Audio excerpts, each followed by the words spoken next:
ಎಲ್ಲರಿಗೂ ನಮಸ್ಕಾರ. ಇವತ್ತಿನ ದಿನಗಳಲ್ಲಿ ಕೃಷಿ ಮಾಡೋದು ಅಂದ್ರೆ ಸುಲಭದ ಮಾತಲ್ಲ ಅಲ್ವಾ? ಒಂದೆಡೆ ಖರ್ಚುಗಳು ಜಾಸ್ತಿ, ಇನ್ನೊಂದೆಡೆ ಬೆಲೆಗಳಲ್ಲಿ ಅನಿಶ್ಚಿತತೆ. ಇವೆಲ್ಲದರ ಮಧ್ಯೆ ಲಾಭ ಮಾಡೋದು ದೊಡ್ಡ ಸವಾಲೇ ಸರಿ. ಆದ್ರೆ ಇದಕ್ಕೆಲ್ಲ ಪರಿಹಾರ ಎಲ್ಲೋ ದೂರದಲ್ಲಿಲ್ಲ, ಬದಲಿಗೆ ನಮ್ಮ ಕಾಲು ಕೆಳಗಿರೋ ಮಣ್ಣಿನಲ್ಲೇ ಅಡಗಿದೆ ಅಂತ ನಂಬ್ತೀರಾ? ಬನ್ನಿ, ಆ ಮಣ್ಣಿನ ಶಕ್ತಿಯ ಬಗ್ಗೆನೇ ಇವತ್ತು ತಿಳ್ಕೊಳ್ಳೋಣ. ಈ ಪ್ರಶ್ನೆಯನ್ನೇ ನೋಡಿ. ಇದು ಇವತ್ತಿನ ಕೃಷಿ ಕ್ಷೇತ್ರದ ಕಠೋರ ವಾಸ್ತವ. ಒಂದು ಕಡೆ ನೋಡಿದ್ರೆ ಗೊಬ್ಬರ, ಶಿಲೀಂಧ್ರನಾಶಕಗಳ ಬೆಲೆ ಆಕಾಶಕ್ಕೆ ಮುಟ್ಟಿದೆ. ಮತ್ತೊಂದ್ ಕಡೆ ಕಷ್ಟಪಟ್ಟು ಬೆಳೆದ ಬೆಳೆಗೆ ಮಾರುಕಟ್ಟೆಯಲ್ಲಿ ಸರಿಯಾದ ಬೆಲೆ ಸಿಗುತ್ತೆ ಅನ್ನೋ ಗ್ಯಾರಂಟಿ ಇಲ್ಲ. ಈ ವಿಷವರ್ತುಲದಲ್ಲಿ ರೈತರ ಲಾಭ ದಿನದಿಂದ ದಿನಕ್ಕೆ ಕಡಿಮೆ ಆಗ್ತಿದೆ. ಹಾಗಿದ್ರೆ ಇದಕ್ಕೆ ಪರಿಹಾರ ತರ ಏನು? ಇನ್ನಷ್ಟು ರಾಸಾಯನಿಕಗಳನ್ನ ತಂದು ಭೂಮಿಗೆ ಸುರಿಯೋದಾ? ಅಥವಾ ಒಂದು ನಿಮಿಷ ಯೋಚನೆ ಮಾಡಿ. ನಮ್ಮ ಮಣ್ಣಿನಲ್ಲೇ ಒಂದು ಅದ್ಭುತವಾದ ಶಕ್ತಿ ಅಡಗಿದ್ರೆ, ಆ ಶಕ್ತಿಯನ್ನೇ ಜಾಗೃತಗೊಳಿಸೋದು ನಮ್ಮ ಮುಂದಿರೋ ದಾರಿಯಾಗಿದ್ರೆ ಹೇಗಿರುತ್ತೆ? ಆ ಮಣ್ಣಿನ ಶಕ್ತಿಯನ್ನೇ ಜಾಗೃತಗೊಳಿಸುವ ಒಂದು ಅದ್ಭುತ ಪರಿಹಾರ ಇದೆ. ಅದೇ ಪ್ರೈಮ್ ಝೋನ್.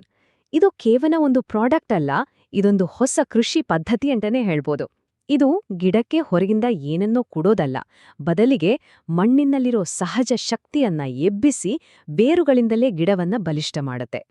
ಸರಿ, ಹಾಗಾದ್ರೆ ಈ ಪ್ರೈಮ್ ಝೋನ್ ಹೇಗೆ ಕೆಲಸ ಮಾಡುತ್ತೆ? ಮಣ್ಣಿನೊಳಗೆ ಇದು ಯಾವ ರೀತಿ ಒಂದು ಕ್ರಾಂತಿಯನ್ನೇ ಮಾಡುತ್ತೆ ಅಂತ ಸರಳವಾಗಿ ಅರ್ಥ ಮಾಡ್ಕೊಳ್ಳೋಣ. ನೋಡಿ, ಇದೊಂದು 3 ಹಂತದ ಪ್ರಕ್ರಿಯೆ. ತುಂಬಾನೇ ಸರಳ, ಆದ್ರೆ ಬಹಳ ಶಕ್ತಿಯುತ.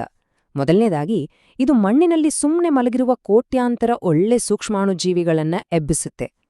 ಎರಡನೇದಾಗಿ, ಹೀಗೆ ಆಕ್ಟಿವ್ ಆದ ಸೂಕ್ಷ್ಮಾಣುಜೀವಿಗಳು ಗಿಡದ ಬೇರುಗಳು ದಟ್ಟವಾಗಿ ಆಳವಾಗಿ ಬೆಳೆಯೋಕೆ ಸಹಾಯ ಮಾಡ್ತವೆ. ಕೊನೆಯದಾಗಿ, ಈ ಬಲಿಷ್ಠ ಬೇರುಗಳು ಮಣ್ಣಿನಲ್ಲಿ ಗಟ್ಟಿಯಾಗಿ ಅಂಟಿಕೊಂಡಿರೋ ಪೋಷಕಾಂಶಗಳನ್ನ ಅನ್ಲಾಕ್ ಮಾಡಿ ಗಿಡಕ್ಕೆ ಸುಲಭವಾಗಿ ಸಿಗೋ ಹಾಗೆ ಮಾಡ್ತವೆ. ಅಂದ್ರೆ ನಾವು ಹಾಕೋ ದುಡ್ಡಿನ ಗೊಬ್ಬರ ಸ್ವಲ್ಪನೂ ವೇಸ್ಟ್ ಆಗಲ್ಲ, ಪೂರ್ತಿಯಾಗಿ ಗಿಡಕ್ಕೆ ಸಿಗುತ್ತೆ.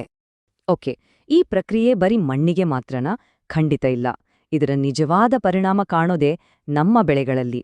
ಬನ್ನಿ, ಬೇರೆ ಬೇರೆ ಬೆಳೆಗಳಲ್ಲಿ ಇದರ ಪ್ರಯೋಜನಗಳೇನು ಅಂತ ಒಂದೊಂದಾಗಿ ನೋಡೋಣ. ತರಕಾರಿ, ಹೂವು ಅಥವಾ ಸಾಂಬಾರ್ ಪದಾರ್ಥಗಳನ್ನೇ ತಗೊಳ್ಳಿ. ಇದರಲ್ಲಿ ಬೇರುಗಳು ತುಂಬಾನೇ ಬೇಗ ಗಟ್ಟಿಯಾಗಿ ನೆಲ ಹಿಡಿಯುತ್ತೆ. ಇದರಿಂದ ಏನಾಗುತ್ತೆ ಅಂದ್ರೆ ಪೋಷಕಾಂಶಗಳ ಬಳಕೆ ಚೆನ್ನಾಗಿ ಆಗುತ್ತೆ. ಎಲ್ಲಾ ಗಿಡಗಳು ಒಂದೇ ಸಮನಾಗಿ ಬೆಳೆಯುತ್ತೆ. ಇದರ ನೇರ ಲಾಭ ಏನು? ರಾಸಾಯನಿಕಗಳ ಮೇಲಿನ ಅವಲಂಬನೆ ಕಡಿಮೆ, ಆದ್ರೆ ಇಳುವರಿ ಮತ್ತು ಗುಣಮಟ್ಟ ಮಾತ್ರ ಜಾಸ್ತಿ. ಇನ್ನು ದೀರ್ಘಕಾಲಿಕ ತೋಟಗಳು ಅಂದ್ರೆ ಮಾವು, ತೆಂಗು, ಬಾಳೆ ಇಂಥವುಗಳಲ್ಲಿ ಇದರ ಲಾಭ ಇನ್ನೂ ಜಾಸ್ತಿ. ಯಾಕೆಂದ್ರೆ ಇದು ಒಂದೇ ಬೆಳೆಗೆ ಸೀಮಿತ ಅಲ್ಲ. ಪ್ರತಿ ವರ್ಷ ಮಣ್ಣಿನ ಆರೋಗ್ಯವನ್ನ ಚೆನ್ನಾಗಿ ಮಾಡ್ತಾ ಹೋಗುತ್ತೆ, ಮರಗಳ ಆಯುಸ್ಸು ಹೆಚ್ಚಾಗತ್ತೆ ಮತ್ತು ಮಣ್ಣಿನಿಂದ ಬರೋ ರೋಗಗಳ ವಿರುದ್ಧ ನೈಸರ್ಗಿಕವಾಗಿ ರಕ್ಷಣೆ ಕೊಡುತ್ತೆ. ಇನ್ನು ಕಬ್ಬಿನ ವಿಚಾರಕ್ಕೆ ಬಂದ್ರೆ ಇದರ ಪರಿಣಾಮವನ್ನ ನೇರವಾಗಿ ನೋಡಬಹುದು. ಬೇರುಗಳು ಗಟ್ಟಿಯಾಗಿರೋದ್ರಿಂದ ಕಬ್ಬು ಸುಲಭವಾಗಿ ಗಾಳಿಗೆ ಬೀಳಲ್ಲ. ಅಷ್ಟೇ ಅಲ್ಲ, ಟಿಲರಿಂಗ್ ಅಂತಾರಲ್ಲ, ಅಂದ್ರೆ ಒಂದೇ ಗಿಳದಿಂದ ಹೆಚ್ಚು ಪೈರುಗಳು ಹುಟ್ಕೊಳ್ಳೋದು, ಅದು ಕೂಡ ಜಾಸ್ತಿಯಾಗತ್ತೆ. ಅದಕ್ಕಿಂತ ಮುಖ್ಯವಾಗಿ, ಕಬ್ಬು ಕಡಿದ ಮೇಲೆ ಬರೋ ಮರುಬೆಳೆ ಅಂದ್ರೆ ರಿಟೂನ್ ಬೆಳೆ ಇದೆಯಲ್ಲ, ಅದರ ಇಳುವರಿ ಕಡಿಮೆ ಆಗದ ಹಾಗೆ ನೋಡ್ಕೊಳ್ಳುತ್ತೆ.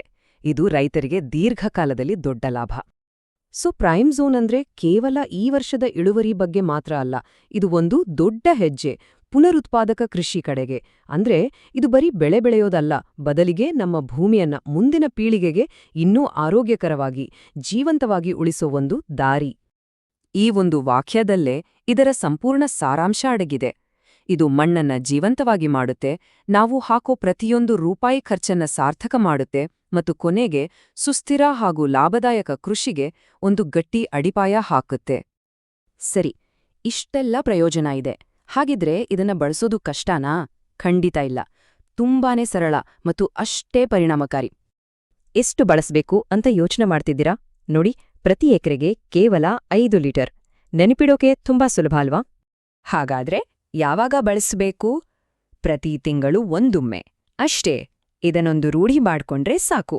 ಪ್ರತಿ ತಿಂಗಳು ನಾವಿಡೋ ಈ ಸಣ್ಣ ಹೆಜ್ಜೆ ನಿಧಾನವಾಗಿ ನಮ್ಮ ಜಮೀನನ್ನ ಒಂದು ಆರೋಗ್ಯಕರ, ಜೀವಂತ ಮಣ್ಣನ್ನಾಗಿ ಬದಲಾಯಿಸುತ್ತೆ. ಇದೇ ಪುನರುತ್ಪಾದಕ ಕೃಷಿ ಅಂದ್ರೆ. ಹಾಗಾದ್ರೆ ಕೊನೆಯದಾಗಿ ಒಂದು ಪ್ರಶ್ನೆ. ನಮ್ಮ ಕೃಷಿಯ ಲಾಭದಾಯಕತೆಯ ನಿಜವಾದ ಕೀಲಿ ನಾವು ಅಂಗಡಿಯಿಂದ ತರೋ ಗೊಬ್ಬರದ ಚೀಲಗಳಲ್ಲಿ ಇಲ್ಲ, ಬದಲಿಗೆ ನಮ್ಮ ಕಾಲು ಕೆಳಗಿರೋ ಈ ಮಣ್ಣಿನಲ್ಲೇ ಅಡಗಿದೆ ಅಂದ್ರೆ? ಈ ಬದಲಾವಣೆಯನ್ನ ಶುರು ಮಾಡೋಕೆ ಇದು ಸರಿಯಾದ ಸಮಯ ಅಲ್ವಾ? ಯೋಚನೆ ಮಾಡಿ.